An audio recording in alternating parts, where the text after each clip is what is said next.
Custody 15 दिन और बढ़ी, अगली सुनवाई 30 मई को। नमस्कार, मैं हूं रचना सेमवाल।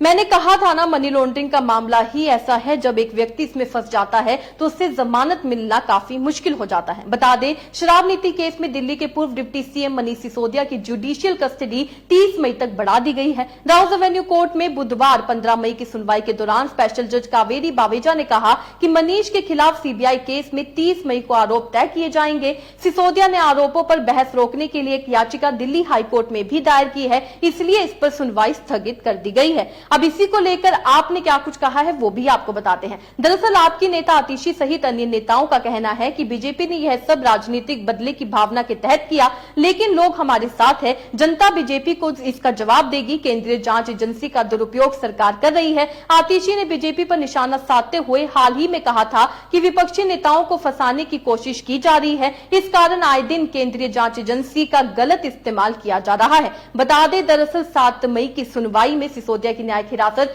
15 मई तक बढ़ा दी थी, जबकि ईडी की तरफ से दाखिल किए गए केस में उनकी हिरासत 21 मई तक है। 14 मई को दिल्ली हाई कोर्ट में भी सिसोदिया की तरफ से दाखिल जमानत याचिकाओं पर सुनवाई हुई। इस मामले में जस्टिस वनकांता शर्मा ने फैसला सुरक्षित रख लिया है। सिसोदिया की तरफ से सीनियर एडवोकेट दयन कृष्णन और मोहित माथुर ने दलीलें दी, जबकि ईडी की तरफ से जोहिब हुसैन और सीबीआई की तरफ से एसपीपी रिपुदमन भारद्वाज कृष्णन ने पक्ष रखा। 9 मार्च को गिरफ्तारी हुई थी। बता दें कि ईडी ने पिछले साल 9 मार्च को शराब नीति मामले में दिल्ली के पूर्व उप मुख्यमंत्री को गिरफ्तार किया था। कोर्ट का यह फैसला दिल्ली हाईकोर्ट की पीठ के जरिए दिल्ली उत्पाद शुल्क नीति से जुड़े मनी लॉन्ड्रिंग और भ्रष्टाचार मामले में मनीष सिसोदिया की जमानत याचिका पर फैसला सुरक्षित रखने से ठीक एक दिन बाद आया है। मुकदमे का खत्म होने का कोई सवाल नहीं है। बता दें, मामले में सिसोदिया के वकील ने उनके लिए जमानत की मांग करते हुए कहा था कि जब उत्पाद शुल्क नीति मामले की बात आती है तो ईडी और सीबीआई अभी भी गिरफ्तारियां कर रही हैं और मुकदमे के जल्द समापन का कोई सवाल ही नहीं है। इसके अलावा ईडी ने मंगलवार को दिल्ली उच्च न्यायालय के समक्ष दलील दी कि आम आदमी पार्टी को दिल्ली उत्पाद शुल्क नीति से जुड़े मनी लॉन्ड्रिंग मामले में आरोपी माना जाएगा।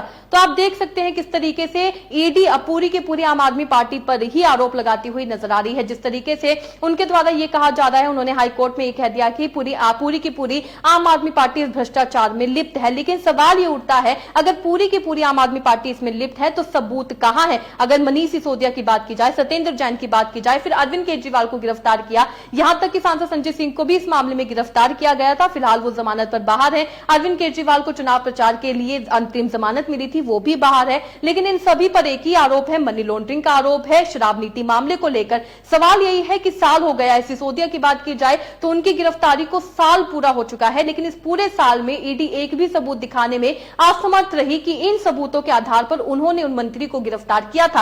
आखिर ईडी की मंशा क्या है? क्या आम आदमी पार्टी या विपक्ष सही कहता है कि ईडी बीजेपी के इशारों पर चल रही है? क्या बीजेपी के कार्यालय से उनको ऑर्डर्स आते हैं, उस ऑर्डर के आधार पर वो लोग विपक्ष के नेताओं को गिरफ्तार कर रही है? क्योंकि लगातार विपक्ष के नेताओं को गिरफ्तार किया जा रहा है। एक ही मामला है, एक ही मामले को लेकर कितनी बार सुनवाई होती है, लेकिन आज तक ईडी एक भी सबूत नहीं दिखा पाती है। आखिर कब तक ये जांच चलेगी? ईडी को और कितना समय चाहिए जांच के लिए? ईडी को और कितना समय चाहिए सबूत जुटाने के लिए? यहां एक बड़ा सवाल उठता है। आपको क्या लगता है? अपने राय कमेंट में लिखकर जरूर बताइएगा। इसी तरीके से देश और दुनिया से जुड़ी हर छोटी सी बड़ी अपडेट के लिए FBN यानी फ्रंटलाइन ब्रेकिंग न्यूज के साथ बने रहिएगा। धन्यवाद।